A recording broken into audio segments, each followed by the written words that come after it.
Hello दोस्तों, काफ़ी लोगों का सवाल आ रहा है कि ट्रेज़र एनएफटी पे आज के टाइम पे आज का जो दिन है ये 25 तारीख है, 25 अप्रैल के दिन में वो ट्रेड नहीं कर पा रहे हैं। तो उसका रीज़न क्या है? अगर हम ट्रेड करने की कोशिश भी करते हैं, जैसे मैं आज आप देख पा रहे हैं आज की ट्रेड नहीं हुई है। अगर मैं यहाँ रिज़र्वेशन पे जाता हूँ, रिज़र्वेशन पे जाने के बाद में ट्रेड करने की कोशिश करता हूँ, तो कुछ प्रकार इस प्रकार का कुछ इंटरफ़ेस आता है रिज़र्वेशन फ़ेल। इसका रीज़न क्या है, क्या इश्यू आ रहा है, मैं आपको बता देता हूँ। यहाँ पे अगर आपने कल की डेट में जो यहाँ पे न्यूज़ आई थी, जो इन्होंने अनाउंसमेंट किया था, अगर आप उसमें देख पा रहे हैं कि जो ट्रेजर एनएफटी है वो सारा डाटा ट्रेजर फंड में ट्रांसफर किया जा रहा है। तो यहाँ पे एक लाइन जो लिखी हुई है, अगर आप ध्यान से देखेंगे, ये जो कुछ है इन्होंने बता रखा है कि finally the functions and data of this website will be gradually suspended 2 days after this announcement. मतलब ये जो अनाउंसमेंट हुई है उसके 2 दिन के बाद, मतलब 2 दिन के अंदर अंदर में ये जो डाटा है वो ट्रांसफर हो रहा है, ट्रेजर फंड जो है उसमें डाटा ट्रांसफर हो रहा है। तो आप टेंशन मत लीजिए, किसी का भी यहाँ पे है रिजर्वेशन नहीं हो रहा है। 2 दिन के लिए आप वेट कीजिए। आप कोई गलत यहाँ पासवर्ड डाल करके इसको लॉगिन करने की कोशिश ना करें। तो 2 दिन के लिए आप वेट कर लीजिए।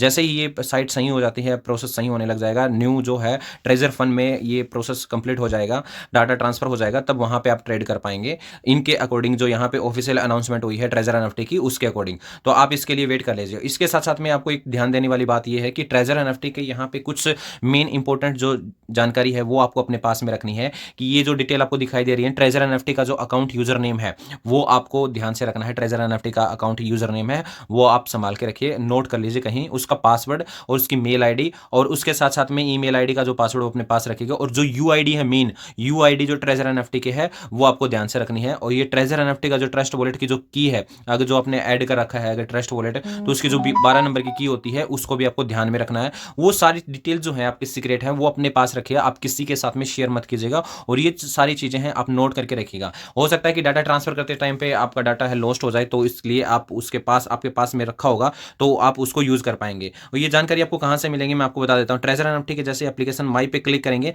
तो यहाँ पे आप जो ऊपर जो निशान दिखाई दे रहा है, ये आई का आंख का जो बटन दिखाई दे रहा है, इस पे जैसे आप क्लिक करेंगे, क्लिक होते ही जैसे मैं यहाँ पे क्लिक करके दिखाता हूँ, क्लिक होते ही ये डिटेल आ गई। यहाँ पे नीचे यूआईडी लिखा हुआ है, यूजर नेम ऊपर लिखा हुआ है। तो इस पे वापस क्लिक करके ये जो है इसका स्क्रीनशॉट ले लीजिएगा। इसके साथ साथ में आपको नीचे सेटिंग में आना है, कॉमन फंक्शंस में। सेटिंग्स में आने के बाद में यूजर्स जो सेटिंग्स है इस पे क्लिक करके, और यहाँ की जो डिटेल्स जो दिखाई देंगी, अब यहाँ पे डिटेल दिखाई नहीं दे रही है, ये सिक्योरिटी पर्पज से, लेकिन आपको यहाँ पे जो डिटेल दिखाई देंगी वो डिटेल दिखाई देने के बाद में उसका भी स्क्रीनशॉट लेकर के आपको पास रखना है।